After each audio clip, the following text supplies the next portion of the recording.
motorcycle riding is no longer just for men. More women are learning to ride these days. And joining us now is Ginny Allen from the Motorsoul Riding School. Ginny, welcome to the show. First of all, thank you for being here. Thanks so much. We were talking a little bit before the show, and you've been doing this teaching and riding for such a long time. Yes. It's a male-dominated profession primarily. So what is it that you do to gear your teaching more towards women? Well, I've been teaching for quite a long time, and before I began my own school and developed my own program, I recognized that there were some gaps in training, specifically for women and specifically for city traffic and corners. So when I developed my program, I kept those things in mind. I kept women in mind and the areas where we typically fall back, and I also wanted to beef up the areas that I felt were not worked on enough at other training schools, such as city driving and traffic. Right, and are you finding these days there's more and more women that actually want to learn how to ride motorcycles? There are actually, which is really nice.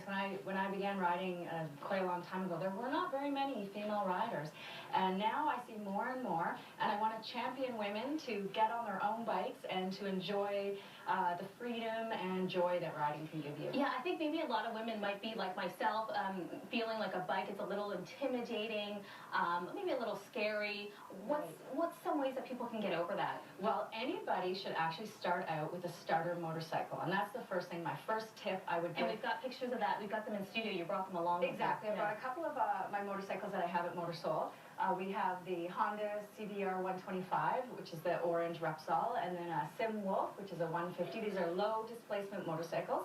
So this is what someone could start on. Yes, and anybody should be starting with a starter motorcycle. It is a difficult thing to learn in the beginning, and just I would say if you were learning to fly a plane and become a pilot, you want to start with a small, easy vehicle to handle. So you want to start with a starter bike, something in a low cc. You learn how to ride that, you learn how to outride that, and then you move up to the next level. It's all about baby steps. Right. And a big issue that a lot of people do is they start with a very large cc motorcycle. That motorcycle is always outriding you, and you'll never really get your skill up because you're always trying to play catch up with the bike. But eventually, if someone like my size, like just over 5 feet, and could I eventually get to one of those larger motorcycles? You sure can. Yeah, it has nothing to do with your size or your strength. It's all about your handling. So it's just in the beginning, when you're first learning that motorcycle, that you want to start with something that's a little bit easier to manage. So anybody should start with a low cc motorcycle. That's how you really get your skill up, is by starting with a very manageable bike. Ride it for a year, a season or two,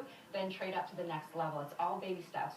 Yeah, and since we're talking a lot about women in this segment, is there anything specifically different about women bikes versus male bikes? Is there any? There's not, actually. No, there's not. I mean, you just want to get something that you feel comfortable with, because if you're intimidated by the motorcycle, you're not going to want to practice. Right. And the thing about motorcycle riding is it's all about practice. So if you don't want to get on it because you feel your motorcycle is too big, it won't be fun and you're not going to want to practice. So start with a small motorcycle, just something that you feel comfortable with, and that's your first tip that you need to do. Okay, so you've got some gear here as well. Tell us about this. Is it specifically geared towards women riding? It's not really. It's a sort of general neutral. Sorry. Here's a motorcycle helmet, full face helmet. I would always advocate wearing a full face helmet. Protects your face, your chin. Something like that is your best bet when you're starting out, and riding is always a full face helmet to protect your face. Okay. Motorcycle boots. Your ankles are actually very vulnerable, so you want to protect your ankles. Just if you were to take a little unforeseen departure off of your motorcycle, you want to protect things like your hands and your feet. So I have some motorcycle gloves that have some good protection on them as well. And the motorcycle boots, if you notice, they have a lot of protection specifically around the ankles so that they're protected. So you want to make sure that you're wearing proper safety gear when you're riding. It'd be like wearing your seatbelt in your car. You want to have your safety gear on. And these are the basics. I mean, you see a lot of people that are totally geared up with a lot of stuff, but this is like the essentials. Yeah, you definitely want to have a helmet. You want to have a motorcycle jacket. You have a couple of options with jackets. Leather is always your best protection, but in the summertime it gets a little warm. So something like a textile jacket would be a really great first jacket to get. It'll carry you through a lot more of the seasons. And also motorcycle pants. Anything specific to motorcycle is a good thing, because they're made to be sitting on a motorcycle. So you want to buy motorcycle specific jackets. As you can see, the arms are actually curved and bent as if you would be riding on a motorcycle. Okay. And they're longer than a regular leather jacket. So if you were to get on your normal leather jacket, the sleeves would pop up. These are made longer specifically for that riding position and curved. Okay, we've got about 30 seconds left. I just want to ask you on a personal note, what do you enjoy the most about riding a motorcycle? Oh, riding is freedom. Riding feels like freedom. Riding feels like flying.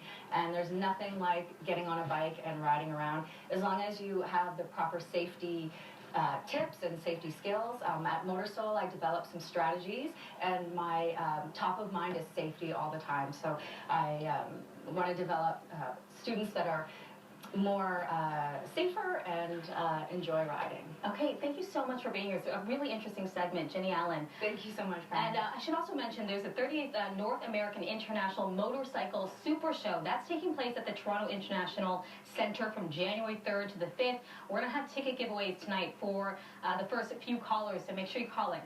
We're going to take a short break, but up next, the Mustang gets a new look for its 50th anniversary. Plus, our experts will be taking your buy, sell, and mechanical questions. Stay with us.